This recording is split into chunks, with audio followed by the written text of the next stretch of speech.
China is facing an unprecedented economic breakdown. China's economy is slowly collapsing, with its annual GDP growth rate falling to 0.4% for April to June 2022. This is the second lowest level since 1992. Official growth figures for July to September quarter are expected soon, and if the world's second largest economy contracts, it will lead to an increased chance of a global recession. Did you know that two of China's best-known entrepreneurs, Pan Qi and Zhang Zhen, stepped down from their top jobs at the real estate development company they built? Strange actions from the two entrepreneurs. But as they say, behind every action there is always a reason. So what were the reasons for their actions? What could possibly drive them to step out of their billion-dollar empires? Ladies and gentlemen, you're watching Financify, where we cover the world's most interesting finance and business stories, so you can stay one step ahead. And now, without further ado, we present the economic collapse of China. Just around the same time the two billionaires stepped down, China narrowly avoided contraction in the April to June quarter, raising a lot of eyebrows in the economic world. And as the figures for July to September loom closer, will China avoid another economic contraction? Or will the great country be in a deeper mess? Beijing's goal was an annual GDP growth rate of 5.5%, but is now out of reach, and officials have downplayed the need to meet the target. China might not be battling steep inflation like the US and the UK. But when you take a look behind the curtains, you're met with an economic horror show like the world has never seen before. Well, first, we need to address the virus that managed to put the entire planet at a standstill. The pandemic was, and still is, a huge contributor to the current state of the Chinese economy. COVID played a role in causing such mayhem by forcing major cities to completely shut down. This was due to the CCP response to the virus being the Zero-COVID policy. The Zero-COVID policy is a government policy for tackling even small outbreaks with wide-scale lockdowns. Sometimes, cities of over 9 million people would be completely locked down because of one single case. This was China's winning strategy against COVID, and with such strict rules about the virus, you're left to wonder what went wrong. Well, the emergence of a highly infectious Omicron variant in late 2021 and the beginning of 2022 rendered this winning strategy unable to contain the spread of infection. The outbreak led to a lockdown in Zion, meaning all 8.5 million citizens and workers were stuck at home, only being allowed outside for essentials. These outbreaks spread to several major cities, including manufacturing hubs like Shenzhen and Tianjin, effectively putting a halt to activity across keystone industries. In April, Shanghai, China's largest business center, went into lockdown as well, joining the growing list of Chinese megacities frozen in time. These lockdowns highlighted the side effects of China's strict isolation policy. In Shanghai, the infection got so out of hand it prevented the city's residents from shopping, even for essentials. Lockdown also meant overnight stoppage in all tourism, resulting in the loss of millions in revenue. Now you have a manufacturing juggernaut and tourist hotspot, with international travel at an all-time low and effectively all manufacturing across the country in limbo. Growing economic pressure on the country and the CCP. The policy led to the second biggest economy in the world, coming out of the pandemic with a debt of 1 trillion yuan or $138 billion. According to the National Bureau of Statistics, on the manufacturing sector, factory activity is said to have climbed back in September, and the rebound could be because the government is putting more of its resources into infrastructure. However, it came after 2 months in which manufacturing did not expand. Economists did their own private investigation into the matter and found that factory activities actually fell in the month of September. So what is the truth in this? According to the experts, Beijing could be artificially inflating the numbers to make the economy seem in a much better place than it is. This is most likely to avoid showing weakness and losing its status as the second largest economy, a status gained a large part due to the booming real estate market in China that contributed a whopping 45% of the country's GDP. And this isn't that surprising. See, if you have ever been to China, you know that properties are a big deal. Real estate defines a person's social status, so everyone in China wants to own a property, so much so that generations will work together and save as much money as they possibly can to put it all into a mortgage, compounding into the largest real estate market in the world. However, this quickly became a bubble as China was so real estate crazy. People were getting mortgages on homes that weren't even complete yet. You see, for the longest time, the real estate market in China was growing at an unprecedented rate. So much so that the biggest real estate company in China that only operated in China was one of the largest companies in the world, rivaling the likes of Apple, Google, and even Amazon. This was possible due to an inflationary loop that started from the regional governments giving loans to their land rights for 70 years, meaning no one really owns any land in China, to developers who would then use these loans to fund their projects. These projects, still in development, would be sold off to a market of house-hungry families who'd been saving for years just to afford a mortgage. The developers would then use the money they got from the sales to fund the acquisition of more land rights in order to build more property and continue this cycle. This would only be sustainable if the people buying the homes were still willing and able to keep on paying their mortgage debts. But the pandemic put everyone's incomes at a standstill.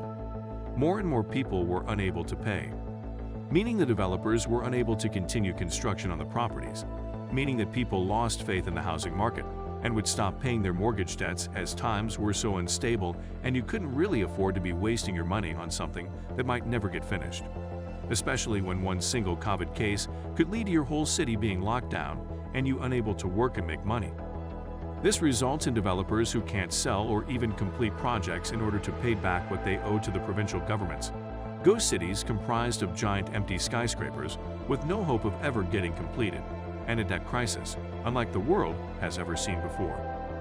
The income from sales of public land, which amounts to 30% of the provincial government's total income, dropped to an outstanding 31.4% in the first half of the year, and has been continuing to drop more rapidly as each day goes past, putting the CCP in a very troublesome place as they need the cash flow from these provisional governments if they want to eventually become the largest economy in the world. The CCP has been desperately trying to cover this up by funding some of the projects with money from its own pocket, effectively bailing out these developers on their debts. But the scale of the problem is just too large for any government on earth to single-handedly stop on its own. Historically, China has continued to blindly rely on the property market for economic growth without taking effective action to prevent property bubbles.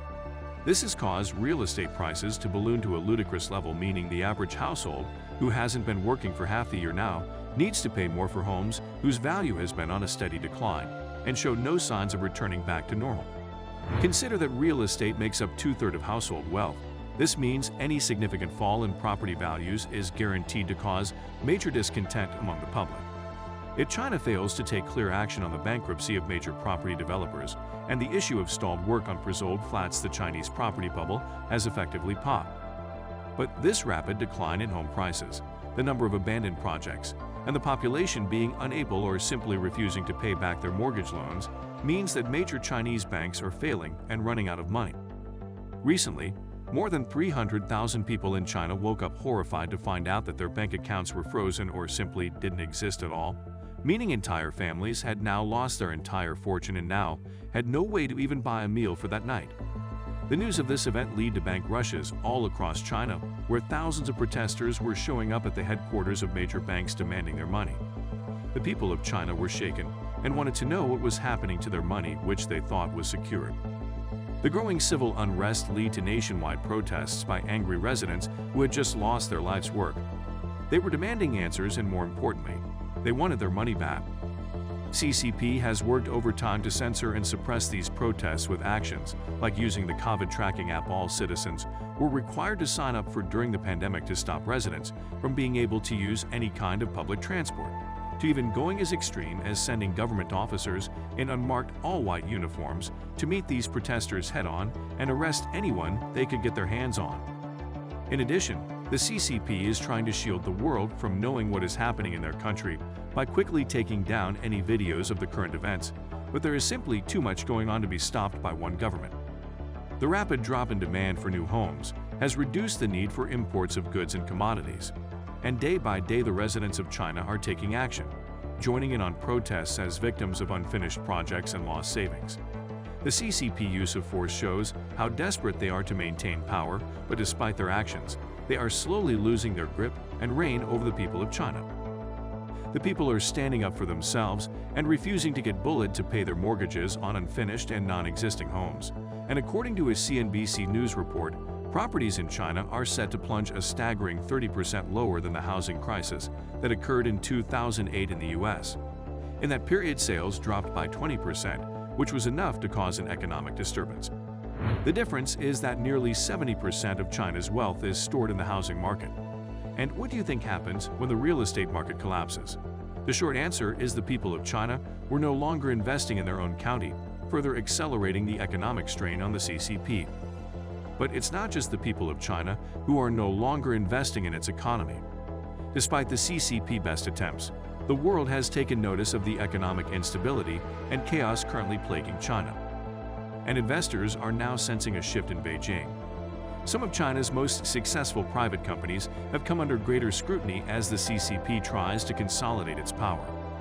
State-owned companies appear to be gaining favor, while foreign investors are taking money off the table. With the likes of Japan's SoftBank pulling out of a huge amount of money from Alibaba and Tencent having more than $7 billion worth of investment withdrawn in the second half of 2022. This is due to non-state-owned companies being hit with immense regulatory fines and CEOs who step out of line and say anything slightly negative about the CCP going missing. This regulatory crackdown on China's tech titans has been going on for over 2 years now and is certainly not helping the economy in any way. According to Tencent and Alibaba, they reported their first drop in revenue in the most recent quarter of 2022, with Tencent's profit dropping by an outstanding 50% and Alibaba's net income falling by half after the mysterious disappearance of its founder and CEO Jack Ma. This has led to rapid layoffs, adding a job crisis to China's list of economic problems. All of this is resulting in some investment decisions being postponed, and foreign companies are seeking to expand production in other countries. The world is accepting the fact that Beijing may not be the business haven it used to be. When you think it couldn't get any worse for the CCP and the Chinese economy, Mother Nature decides to take a few jabs herself. In 2022, a severe heat wave accompanied by drought hit the southwestern province of Sichuan and the city of Chongqing in the central belt in August. This led to demands for air conditioning skyrocketing. The sudden demand for power overwhelmed the region's electricity grid in a province that heavily relies on hydropower. Factories, such as Foxconn and Tesla, were forced to cut hours or shut down altogether due to the high energy costs. According to the China Bureau, it is said in August that profits in the iron and steel industry were down more than 80% in the first 7 months of 2022, forcing Beijing to spend billions in order to support the energy companies and farmers who were devastated by the drought.